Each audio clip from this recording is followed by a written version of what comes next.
ഇന്നത്തെ ജയിൽ നോമിനേഷനില് സാബുമാനെ ശരിക്കും അടിച്ചൊതുക്കിയിരിക്കുകയാണ് കേട്ടോ വീട്ടുകാര് എല്ലാവരും. എനിക്ക് തോന്നുന്നു അനിമോള്, അക്ബർ എല്ലാവരും കൂടി നിന്നിട്ട് നെവിനെ വട്ടം കൂടി നിന്ന് ഒതുക്കി കളഞ്ഞു, സൈഡാക്കി കളഞ്ഞു. ഈ ഇത്രയും വലിയൊരു അടി പ്രതീക്ഷിച്ച് കാണത്തില്ല. നാരദപ്പണി, പിന്നെ നീ പ്രോട്ടീൻ തിന്നാൻ വേണ്ടിയല്ലേ വന്നിരിക്കുന്നത്, ട്രിപ്പ് വന്ന പോലെയാണ് വന്നിരിക്കുന്നത്, പിന്നെ അങ്ങനെയുള്ള ഒരുപാട് കാര്യങ്ങൾ പറയുന്നുണ്ട്. ഇവിടെ എല്ലാവരും ഫുഡൊക്കെ ത്യജിച്ചിട്ടാണ് നിൽക്കുന്നത്, നിനക്ക് മാത്രം പ്രോട്ടീൻ വേണം, അതൊന്നും അങ്ങനെയൊന്നും ഇതിന് ശരിയൊന്നും അല്ല, നിനക്ക് ത്യജിക്കാൻ തയ്യാറല്ല നീ.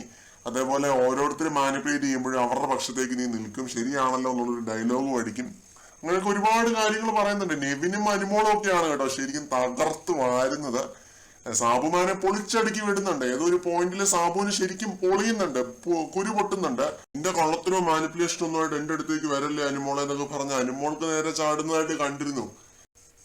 ഈ പയ്യന് ശരിക്കും ഈ ഗെയിം എന്താണെന്നുള്ള ഒരു ധാരണയില്ല കേട്ടോ, ഒരു ഐഡിയ ഇല്ലാതെയാണ് അവിടെ പോയി നിന്ന് വെറുതെ കളിച്ചുകൊണ്ടിരിക്കുന്നത്. നെവിനും പിന്നെ അനിമോളൊക്കെ പറഞ്ഞ കറക്റ്റ് കാര്യങ്ങൾ തന്നെയാണ്. അക്ബറും ഒക്കെ ചൂണ്ടിക്കാണിച്ച പോയിന്റുകൾ വളരെ കറക്റ്റാണ്. എന്നുവെച്ചാൽ ഒരു രീതിയിലും അവിടെ നിൽക്കാൻ ഡിസേർവിങ് അല്ല എന്ന് മാത്രമല്ല, ഗെയിം എന്താണെന്നുള്ളൊരു ബേസിക് ഐഡിയയിലും വേണ്ടേ. അതില്ല എങ്ങനെയാണ് അവിടെ കളിക്കാനായിട്ട് പറ്റുന്നത്. അവിടെ പ്രോട്ടീൻ വേണം, മുട്ട കിട്ടിയില്ലേ ശപിക്കുന്നു, അങ്ങനെ എല്ലാം കൊണ്ടും വളരെ ഇമ്മച്യൂർ ആയിട്ടുള്ള ഒരു വ്യക്തിയായിട്ടാണ് ഈ സാബുമാൻ എന്ന് എനിക്ക് ഫീൽ ചെയ്തിട്ടുണ്ട്.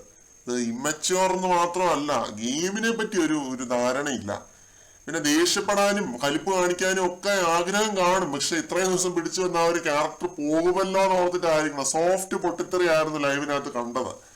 അപ്പൊ ഇതൊക്കെയാണ് നടന്നത്. എന്തായാലും ജയിലിലേക്ക് ഈ ആഴ്ച പ്രവേശിക്കാൻ പോകുന്നത് നൂറയും സാബുമാനുമാണ്. ജയിലിൽ നിർബന്ധമൊന്നുമല്ല, ബിഗ് ബോസ് എടുത്തു പറഞ്ഞു, നിർബന്ധമൊന്നുമല്ല. സ്വന്തം ഇഷ്ടപ്രകാരം നിങ്ങൾക്ക് പോയി കിടക്കണമെങ്കിൽ കിടക്കാം, എക്സ്പീരിയൻസ് ചെയ്യണം എന്നുണ്ടെങ്കിൽ മാത്രം ചെയ്താൽ മതി എന്ന് പറയുന്നുണ്ട്. എന്തായാലും സാബുമാനെയാണ് വീട്ടുകാരിന്ന് ശരിക്കും തേച്ചൊട്ടിച്ച് വിട്ടത്. മുഖംമൂടി അഴിഞ്ഞു വീണു എന്നൊക്കെ നിസ്സംശയം പറയാനായിട്ട് പറ്റും. ഇനി ഗെയിം ഒന്നും ഇല്ല, രക്ഷയില്ല, വീടിന് പുറത്തേക്ക് പോകുമെന്നാണ് തോന്നുന്നത് ഈ ആഴ്ച.